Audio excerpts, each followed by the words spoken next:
Hey there, and welcome back to another episode of A Cup of Joe. My name is Joe Escobedo, and with me today is Leslie Koh. Leslie is an Associate Financial Service Manager at Prudential in Singapore. Thanks so much for being on the show, Leslie. Yes, thank you, Joe, for having me here. Like I said, It'll be the go ahead. interesting way for us to do an interview. That I'm on the cab on the way to get my haircut done because I have a webinar. I need to, or rather a Prudential event I need to attend this Friday. It's a client event that I have to do a live cooking, so I have to really get my hair done because it's really look very unpresentable. So I thought that I need to get it done. So I'm so sorry to spring this on you that I'm being masked up on the cab with not very good lighting, but I thought, why not just do it, just for the fun of it, this is the first time you're doing a roving kind of interview per se. Yeah, exactly. Yeah, this is cool, the first for me as well, so it's going to be quite interesting for sure. So no, I appreciate your time as well. I know you're a very busy man. So Leslie, I just want to, obviously I've been following you on LinkedIn and social media, but you have your public persona, but what is one thing that, very few people know about you? I like to think that probably I like to be as public as my life is possible, in a sense whereby everything about me. But I think in terms of like my private life, like my family, like my personal love life, all this, I think it's something that I think it's to respect the privacy of my family members and my loved ones. I don't share that much, but I don't really think there's nothing you will not know about me because I'm that public in my life, about my personal life. So yeah, I don't really think that I'm there's nothing you will not know. If you pay close attention, you actually know everything about me. Yeah, no, I agree. Yeah, that's just something that I really don't have an answer to be honest, because like you can't think of anything. Like funny thing you can see because I'm doing a lot of TikTok nowadays. In fact I'm doing one TikTok a day for the last, I think, close to 40 days already, 40 days straight. And yeah, so that's probably in the beginning you may not know how funny I am, or maybe one thing you don't know, it's how lame my jokes can be. That's probably something you will not know yet. That I'm very good with puns. I'm very punny, but it's very ad hoc. So that's something that probably some people might not know of, because it's only when you have close interaction with me then you know that side of me. Other than that, yeah, you've probably not seen it. Yeah, no, I agree. I think you're definitely an open book. I mean, if I've been following you for a while, and so I get a sense of your personality. I feel like you're probably on, social more than I am, at least in terms of your videos and your presence. So I agree that you kind of, are an open book in that sense. Now, obviously, you've been with Prudential for a while. What would you say has been your biggest professional achievement to date? And can you share a little bit in terms of how you were able to reach such a milestone? I think my biggest achievement was professionally as my career was that I qualified for the Premium Bronze Award on my first full year in the business. So what actually struck me to do that was because if you're into horoscope and everything, I'm a Leo, so pride was a very big thing for me back then when I was starting out in the business. And I told myself that I really want to do very well in the career, and I just pushed myself very hard to do Premier Bronze. So Premier Bronze is actually an award that's given to approximately about the top 5% in the company. Wow. So that was an award that I achieved in my first full year in the business, which was like in 2011. So I joined in 2010, and this July will be my 10th year in the business. Same company, yeah, no change. Wow. So that was like probably one of my biggest achievements, to go on stage for the first time. And because of those awards, then there was a lot of other opportunities for me to, like in one of my internal organizations, Dinner and Dance, I was given an opportunity to present, or rather my father was able to present an award to me on stage. So that was like, to me, was my biggest professional achievement, in that sense that my dad was able to be given the opportunity to go on stage and give me the award. So that was something that I will always remember, and I hold very close to my heart. That's the biggest to me. Yeah, no, I think one moment. I think it's incredible to be in the top 5% among all the financial consultants. So it's quite a big achievement. And like I said, to have your father there to give you the award, it must have been a very special moment for you, for sure. You said you've been with the company 10 years, if I heard that correctly. Now, obviously, it hasn't been all roses. Everything hasn't been all easy for you. Agree. What would you say has been kind of your biggest challenge to date, and what were you able to learn from that experience?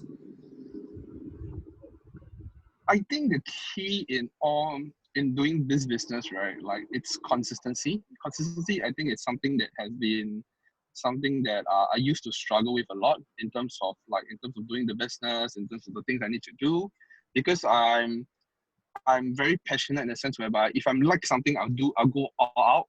But the thing is, when the passion dies off, then I will do less of certain things. So consistency was something that I struggled with in the beginning of the business. So initially, I think when I did very well in my first full year, then I took things for granted, that I thought that, okay, if I can do this, means I can do it again. So, I just take my own sweet time to do my own things. And I enjoy the fruits of my labor for that 1 year. I just do anything I can.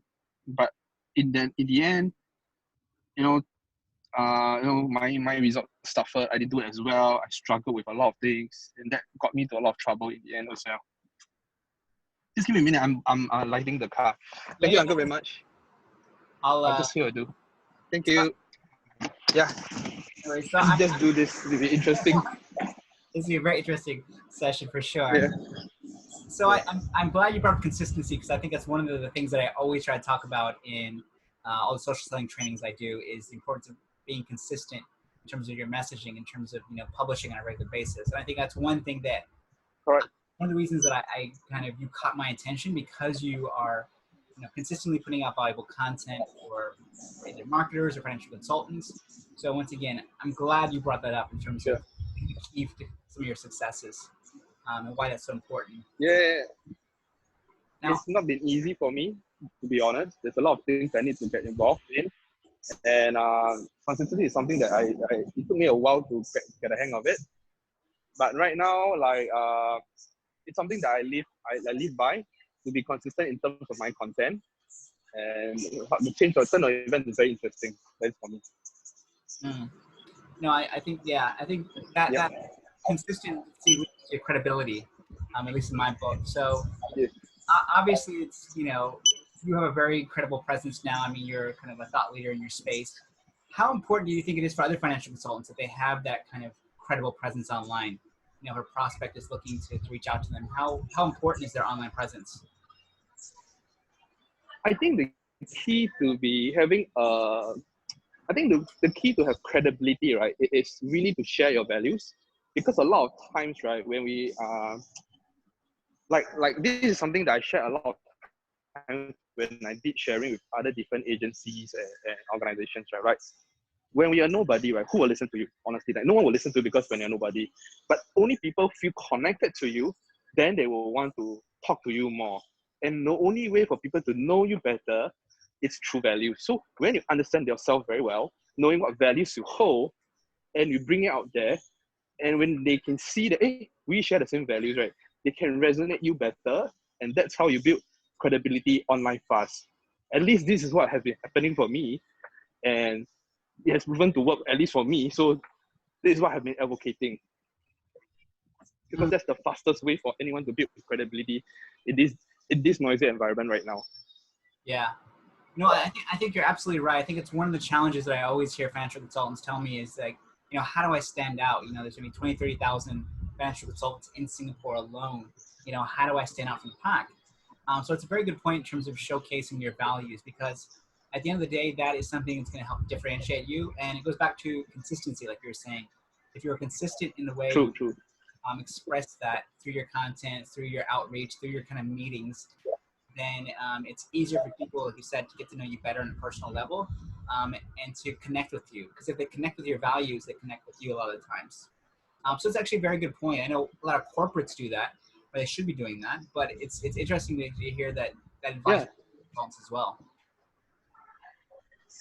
Yes, that's totally. I think a lot of people, they tend to, I think content-wise, right, I think if I were to break it down in very simple terms, content creation outside, right, there's, at least from a financial consultant point of view, right, it boils down to two kinds of content. Either it's a selfish content or a selfless content. So when you are doing too much selfish content, right, means we're trying to sell, the credibility is not there, because you're just trying to tell me something. But when if it's a selfless content, when I'm just here to just give value and nothing else, just to try to help you to either learn something new, in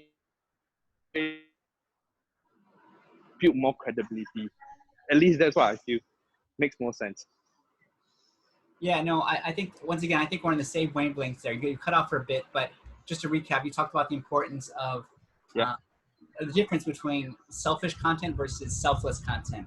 And I think once again, something I try All to right. follow in the training sessions is I think I use the concept of what's in it for them and what's in it for me. Now, a lot of the times we think about what's in it for us a lot of the time. And like you said, that comes off as selfishness in social posts. And as a result, no one really wants to deal with a person like that. All we care about, all everyone cares about is literally themselves. How can you help me?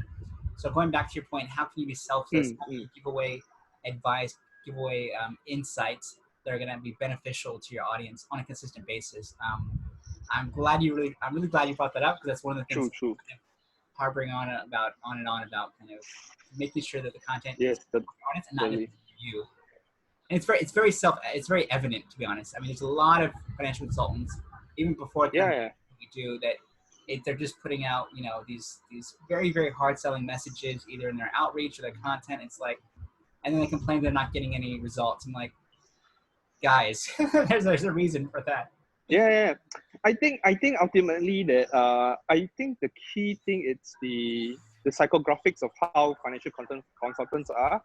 We are very used to having short-term results, because, like, to give an example, I would meet you on the street, through a road show, through teleconferencing, through any way of prospecting, right? When I meet you, Joe, then we start to strike conversation about sale, like finance and everything. Then we talk about financial planning. Then we talk about, when can we meet up? Then we talk about, like, in detail what insurance you should get, etc., etc. So the process usually takes not more than, I don't know, 2 to 3 months, depending on how, like, how should I put it? How persistent I am as a how persistent in terms of follow up with you, or how ready are you as a buyer. So generally, the sales can be as fast as within half an hour I can close a deal. Like, my longest follow up is a year. Mm. So a lot of people, like, that's usually quite long already for a year, to, like, constantly follow up for a year. So we are not used to, we're not used to having something that takes a while to gain traction. So a lot of people, because of that impatience, or they're not used to this kind of long game strategy, right? They tend to be very burnt out very fast. Okay, I tried 3 months or 2 months, I'm not seeing any results. Okay, now I'm not going to do it anymore. Or they are just like any other people out there that are very focused on the likes, shares, and comments, but not realizing the impact they are doing by just putting content out there. Because a lot of people right now, they are more focused on the like, shares, and comment than the reach that you get. Because I think if you are using, like, at least for me, you must understand how people consume content right now. Doesn't mean that I don't like, I don't share, I don't share, I don't comment. It means I'm not consuming your content. Because I might be consuming content right now, but the thing is that a lot of people right now, they are not, to like something, to comment something takes up time already. In this day and age where attention span is so short, it takes a lot of effort for someone to like, share, and comment. So if you're so focused on that part, the statistics of those parts, right, it really makes you get very caught up by how do I consistently create good content that have a lot of engagement. But do appreciate when people engage with you, and that's where you go deeper and have deeper conversations, so that you can build a relationship out of it, rather than just so focused on, oh, I post this content, there's only that one person who like it. Then you get so beat up about the stats. Then I'll eventually just, you know what, it's not for me. I just move on with my life and continue back to basics. And I always say this thing, like, the same thinking that got you in trouble will never get you out of it. So you got to really change the way you think things, and how how you approach social media branding. At least this is what changed my entire mindset, my frame of mind, to where I am today. You're absolutely right. Once again, that's something I'm trying to reinforce within a lot of financial consultants, is the importance of looking from a long-term perspective. I think you're absolutely right. I think it's very natural for us to say, okay, what kind of sales or what kind of quick wins am I going to get right now? when it's one of those things. Correct. Me, social selling, kind of building your social presence online, it becomes like a snowball. So it's difficult pushing that ball up, but True. once you get it, to a certain size and you have some critical mass and it starts rolling down the hill, it becomes kind of sustainable. But I think a lot of people don't want to push the snowball up Yes. they kind of like, they give up after, a couple posts, like you said, because people aren't, liking it. But even for me now, I have, 8,000, 9,000 connections on LinkedIn. Not everyone, likes it, Mm. but then it's funny because people who have never liked any of my posts will reach out to me and say, hey, I really, if I message them directly and say, oh, I really like your content. I was like, really? Because I've never seen you comment on any of my stuff. They're like, Yes, yeah. yes. I was like, so it's, these people have been following for years. So it's funny how, going back to your point, Yeah, those vanity metrics. yeah, Like, I can even share with you a story. Like I had a person who walked in to me and say, "Hey, I'm looking to look into insurance. Do you mind having a conversation with me about this, about financial planning?" And this person I've never met before, has never liked my content before, and just approached me like that just because he has consumed my content. In our term, this is something that we always wanted, a walk-in customer. And this walk-in customer has never liked my content because even though my content can be quite viral at times, I get a few hundred likes, a few thousand shares, but I still pay attention to at least the top fans of mine. Like these people always consume my content. I know who are they, but this person I've not seen anything. But then she can tell me that she has seen all my content, which is very interesting note to take. That doesn't mean that if I'm not liking it, means I'm not seeing it. In fact, the most interesting part, I think you're aware that I was actually featured on BBC World News at an interview there, and the person who referred me to the writer, interviewer, was a friend of mine that never talked to him for the last 15 years. So the last I was 20, so like last 14 to 15 years, I never have a conversation with him outside. After that, because we used to be colleagues in the retail store when back in the day we were doing part time. And after I left the job till now, I've never have a conversation with him face to face. And because of the content he'd been seeing online, he thought it was a great piece of content. He highlighted to one of his colleagues, which is working at BBC News, doing an article on work from home, and that's how it got me to the BBC interview. So this is me trying to explain to people that doesn't mean that nobody is liking it, means nobody is watching it. So you got to understand it's a long game after all. yeah, no, And I totally agree with you, totally. that's an amazing story. And I think it's another good point is that, having a strong presence like you do, it opens up so many different doors, not only from kind of, walk-in prospects like you talked about. Could be things like referrals. It could be things like you getting, speaking opportunities, or it could be things like, media opportunities. These are all things that have tremendous opportunity to, like you said, reach a wider audience, provide your value to them. So I think it's something that not a lot of financial consultants think about. They think, very transactional, very short term. But I think you're a living example of all the amazing things that can happen if you really, be consistent. Thank you. Values and messages. Like I said, content is one of those things that always comes up in our training sessions. Do you have, obviously, being consistent and talking about your values, is there any practical tips or takeaways that you've kind of learned throughout the years, right? Just doing this on a regular basis? I think the key thing that most people face is where do I get content? But the idea is that, right, content is always all around us. I give you an example. Me having a conversation with you, I'm documenting this. This is already a piece of content, because documenting your life is the best way for you to create content on a consistent basis. Like consistently, like how can I create content every day just to document my life? And that's the first way to do content. Second way of doing content, it depends on which direction you want to go. Like for me, it's cooking. So when it comes to cooking, then I always talk about like food places that I go, because I'm more of now anything about food, you know, it's me. Because so when it comes to like eating good food, like reviewing food and finding out which is the best food in town, like which is the best nuggets in town that represents like 98% closest to the McNuggets from McDonald's. This is where I shine, because this is how I document, because I'm a very curious person by default. So by me doing this, it's also helped people. It's also part of my content creation process. Then lastly, I talk about finance. So finance content is the funny part. We meet clients on almost on a daily basis, back to maybe pre breakdown period. Even now, I believe a lot of people are still having conversations every other day with your clients. They might be asking questions. They could be asking you certain things. These are already content pieces that you can throw out there, because if a client can have such a question about what is free look, what is terminal illness, right? That it's a piece of content by itself. Another place you can go is, of course, there's so many Facebook groups out there, be in terms of your interest. Let's just say, for example, I know you like coffee. So, for example, you go to a coffee interest group. You can be talking what's the difference between Arabica coffee versus Robusta coffee. You can be talking about dark roast or light roast. What are the differences? That's its content itself. Or if you are very finance, you go to like Seedly discussion, insurance discussion, Facebook groups. These places are the best place to get content, because these are places where it's user generated content. Meaning the common man on the street will go to such places and say, hey, I'm interested to buy a life plan, and I have this, and I have maybe I used to buy insurance, and should I buy a term plan, or should I buy a whole life plan, or should I buy an investment linked plan? So by them putting content such this, and definitely there are a lot of engagement from there. That is the script itself. From the we talk about creating content. There's always this flow called the hook, the intro, the content, and the call to action.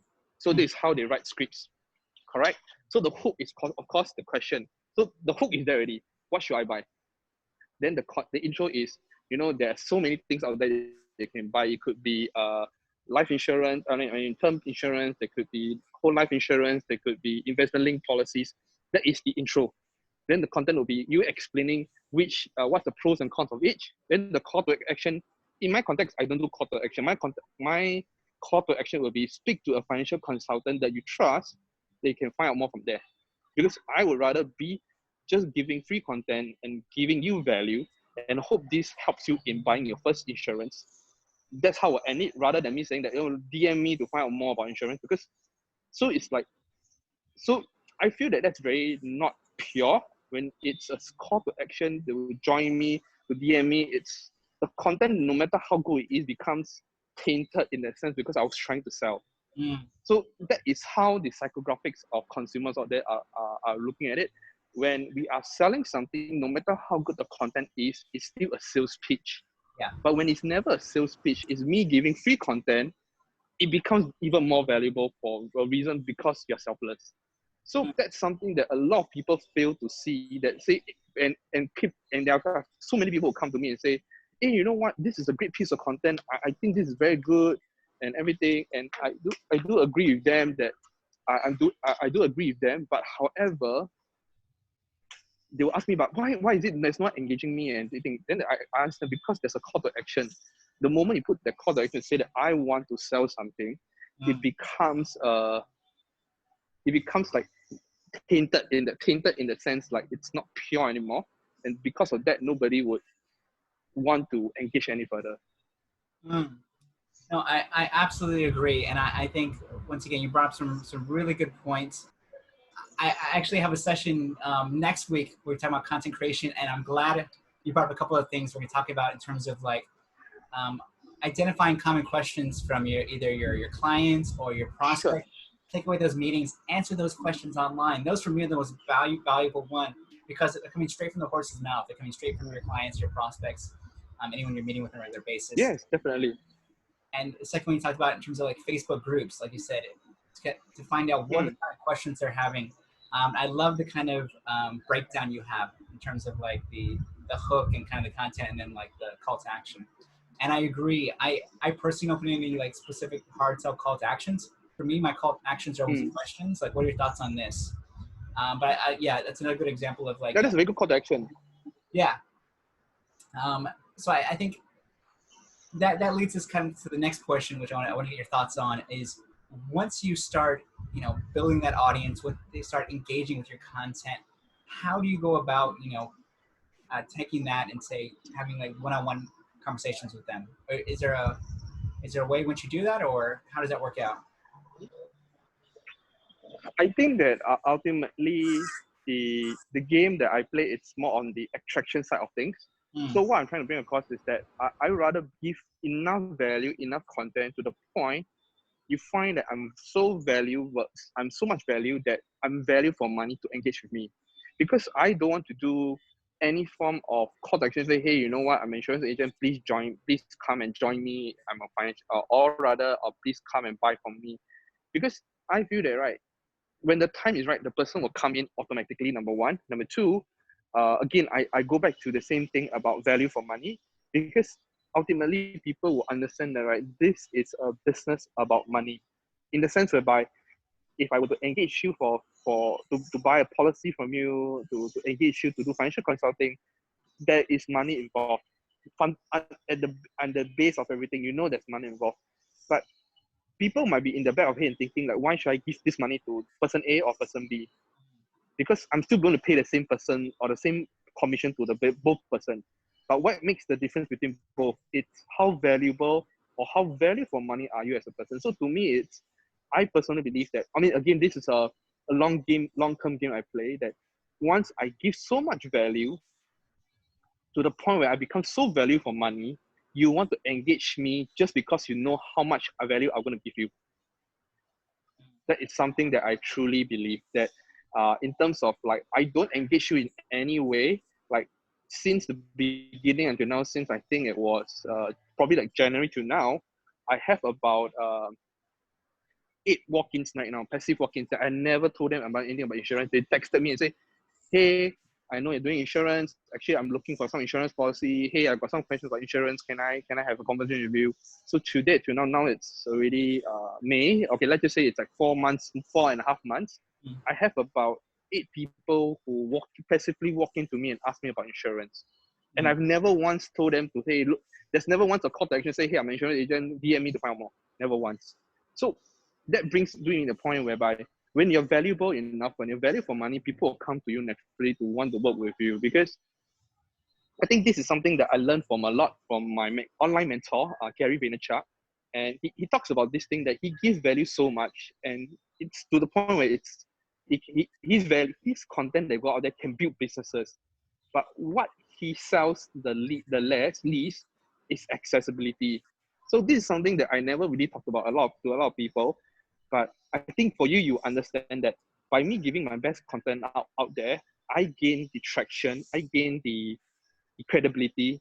But what makes a person want to work with me is to have the accessibility, to have the access, because content, it's in volume. I give you volume and value every single time. But what is scarce, the scarcity of things, is access to me. Because if I can tell you, I can break down to you things in simple form, I can show you how I do my cooking, you can see how funny I am as a person. You also want to have an agent, a consultant who is funny, who is resourceful, who's creative, and at the same time make things easy for you. So these are the values that I'm trying to tell you, that this is what kind of person I am. Am I trying to, do I do everything for ulterior motive? No, I don't. I'm just sharing, I'm just amplifying what kind of person I am on a bigger scale, consistently on social media. And if you like me, who I am, and you like the way I use, then you want to have access to me. Because if an agent because financial consultant can be choosing a consultant can be quite an intimate thing for some people, because you get to know my whole life, you know how much I earn, how many bank accounts I have, how many property I have, and some people may not be very comfortable with such information. And you want to choose someone that is able to give you enough value, at the same time fulfills whatever check boxes you have. So by me presenting myself in such a massive volume and such consistency, you know what kind of person I am offline, which means by right, it should transcend it to, you know me how I am online, you transcend to me offline, and you want to have that access because you allow me to have the access to your life as well. So I think that that's something that a lot of people fail to see when it comes to content creation. They think that by giving my best content out there, I'm shortchanging myself, but rather by me giving the best content yourself, you are actually building yourself up rather than you're shortchanging yourself. That is the thing that a lot of people fail to understand, that giving my best content out there means I'm shortchanging. Yeah. Which took me a while to understand. It took me a while to understand. It's not like something that I understood it overnight. It took me a while to really understood it. But once I understood it, I know how to drive it full force. how to go all out on this, and that's, of course, that is how I led me to where I am today. I'm very thankful for all these, that I learned all these things, and I have been constantly giving free sharing to all my agency, my industry friends, because I believe that by me doing that, I also learn myself, because by saying you're practicing as well, and that also builds like my talking, speaking. Like in the past, when it comes to talking, right, like this, I'm very scared. I need to have a script, I need to have pointers, I need to, preempt you guys, I need to like plan properly, do everything appropriate. Like right now I can just be talking to you, walking, and just speaking from the heart, because I know where I'm coming from, what my intent is, and what I want to do. And yeah, I think it has been a extremely amazing journey for me, when you embrace the fact that you need to give your best content out there. It really, really changes your life. At least this is for me, Hmm. what I feel. No, I mean, I Yeah. think it's like you're an incredible inspiration for a lot of financial consultants out there, particularly in Singapore. Thank you. It's great to see kind of the success you've had in terms of like, clients coming to you and all the walk-ins. I think you also brought up another very good point that I didn't think about until right now, is the additional benefits that accrue to you once you start doing this. Like you said, improving maybe your public speaking skills, or you're being able to articulate your ideas. And just the notion of, like you said, because you're teaching others, it forces you to kind of sharpen the way you think about things and express it. So therefore, like I said, you're learning Yes. those exchanges as well. Like you said, you're doing a lot of free seminars and things like that. You're probably getting insights from the questions they're having, and then it's shaping the way you're thinking as well. So I think that's something that I've kind of experienced as well, and I didn't really think about until right now, that there's always additional benefits of doing this. I guess once again, Yeah. taking the time and prioritization. I think it's always the biggest challenge, because people always say, look, I have so many other things to do. I have so many meetings and follow-ups. Is, how do I prioritize this? How do I be consistent? I think is always one of the biggest challenges I hear from financial consultants. Yes, totally. I totally agree. Like a lot of people would say that I'm very busy. I don't have enough time. But well, I have three pillars. I do a TikTok a day. I shoot on the same day, and I post on the same day. I shoot, edit, and post on the same day. I do rice cooker recipes up to 2 times a week, and I also do my business in terms of my insurance. So you got to really prioritize what you want to do. I think time management is very important. Like this is something that I'm still struggling with. I have to be honest. There are times where I spend too much time on social media, then like doing the engagements and everything. Then I spend lesser time on my insurance work. So I have to have a balance. So I tend to have like every hour I do this. This 1 to 2 I do this, 2 to 3 I do this, 3 to 4 I do this, 4 to 5 I do this. So I know what I'm doing it every hour, so that I don't overlook things. Because there was times where I only had 1 meal a day, because I'm so busy from the moment I wake up to the time I sleep, probably from like 7, 8 a.m. to all the way to maybe like 1 a.m. I'm working 24. I'm working consistently. I have no time to stop for anything else, because it's like my phone is always ringing. My notifications are always buzzing. My clients asking me questions. I jumping in and out of meetings. And this is something that it took me a while to figure out. It definitely is something that I struggled with. I'm still struggling with, but it's gotten a lot better right now. Because when circuit breaker happened to me, right, I thought I would be more free, but it turned out that circuit breaker has been the busiest time of my entire life. In my entire 10 years career, I've never been so busy. That from the moment I open my eyes to the moment I close my eyes, right, it's non-stop I'm non-stop on the phone or on the laptop, non-stop at all. And to the point where it's quite it wasn't very healthy for me, because I'm up since 7, so that's 15 hours, 16 hours a day on the phone, doing like my TikTok, my insurance, everything. Really, it was really bad for me. And I had I mean, thankfully in a way, because I'm outside, I had actually quite bad breakups around my face, because I just really wasn't getting enough sleep, and that was really the downside of me doing too much content, I guess. But I enjoy the process. I'm still enjoying the process, and I love the process a lot. So you got to love the process. I think ultimately that's what I'm trying to say as well. No, I no think, matter how tired it is. beautiful point. Like I said, just to recap it, is just loving the process. I think, too many people Yeah. think of the end goal in mind. I mean, I'm the same way. I love doing this.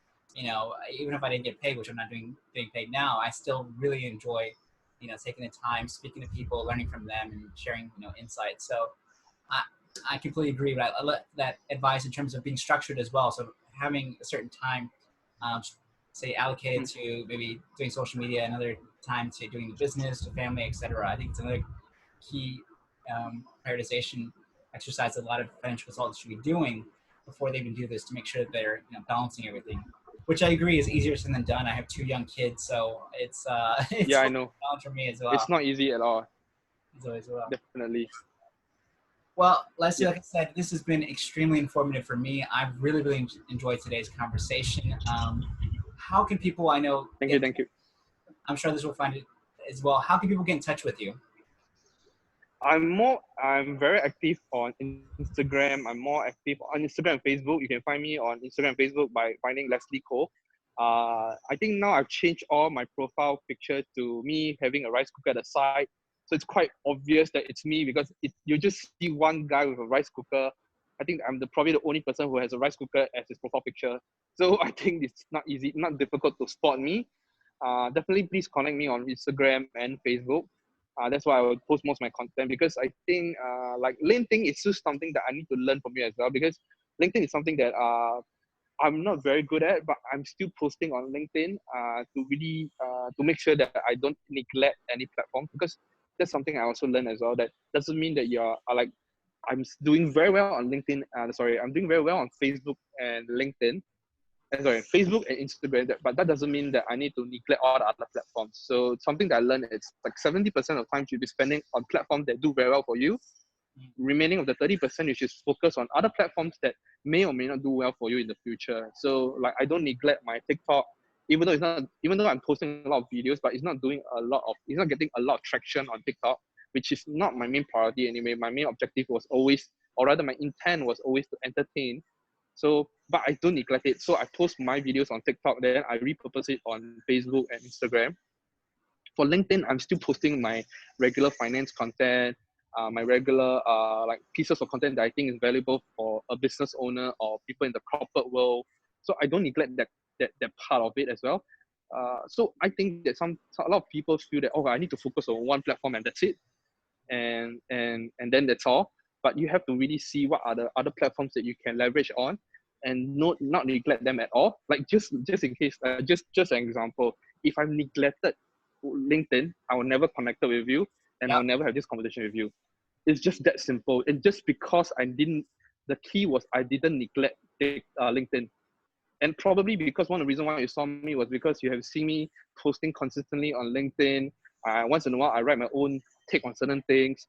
I write 1 or 2 articles. I wrote, I think, 2 or 3 articles. And one of my articles who did very well for me was I shared a reflection on how doing 30 days of TikTok has happened to me. And that got me to be on another podcast with another person. So the thing is that a lot of people say that, oh, I do one thing. It's all about taking the same content, how you repurpose it for different audience. So it doesn't mean that I have to create a thing specially for TikTok, especially for LinkedIn, especially for Instagram, or especially for Facebook, but taking the same piece of content and how can you repurpose it for different platforms, and that will do well for you to begin with. So that's something that if anybody were to learn something as well, this is my my last message to you guys, that don't neglect everything. A lot of times you think that it's not doesn't mean it's not doing well means it's never do well for you. Like just because I didn't neglect TikTok, LinkedIn, I want to have this conversation with this link with you, and I want to have this conversation with you. And from there, I also learned a lot. Yeah. Once So, again, thank you very much for having me on the show. So it's amazing takeaways. Like I said, Leslie, thank you so much. We really appreciate it. No problem. And if you enjoyed today's interview with Leslie, please feel free to share with anyone who might find it helpful. Feel free to drop some comments, any questions you have for Leslie, and we'll hopefully be able to answer those. Yeah, sure. Thank you so much, Leslie. Thank you so much, guys. Thank you. Take care. Bye. Bye-bye.